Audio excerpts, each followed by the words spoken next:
Tomber des rideaux, les ateliers scientifiques ce samedi 6 juillet, après 72 heures de travaux, plusieurs propositions ont été faites pour la réformation des institutions africaines.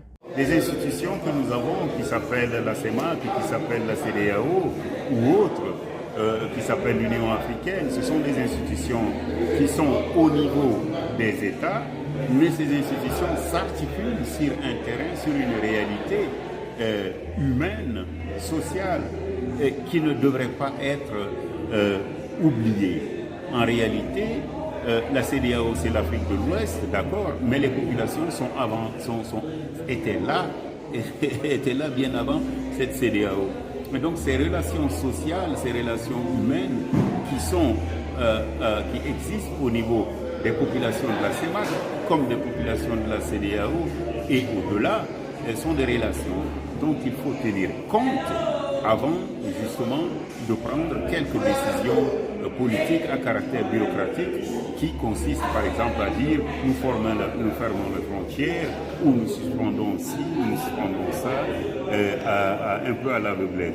Cela est à éviter. Financées par la MIAZA, ces assises ont consisté à traiter des projets du développement durable des institutions de la CEDEAO, de la CEMAC, pour mieux faire face aux défis relevés pour que le continent soit encore mieux institutionnalisé.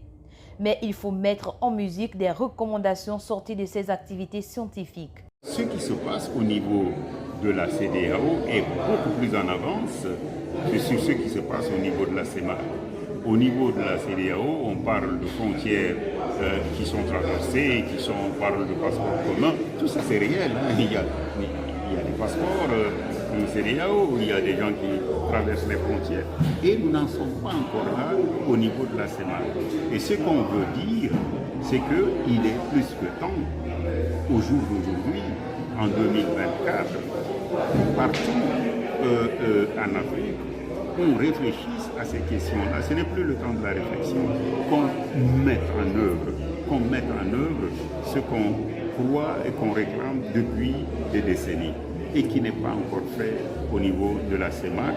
Et cela est tout simplement regrettable. Il faut dire que ces activités scientifiques ne dépendent pas des organisateurs, mais plutôt de la MIAZA.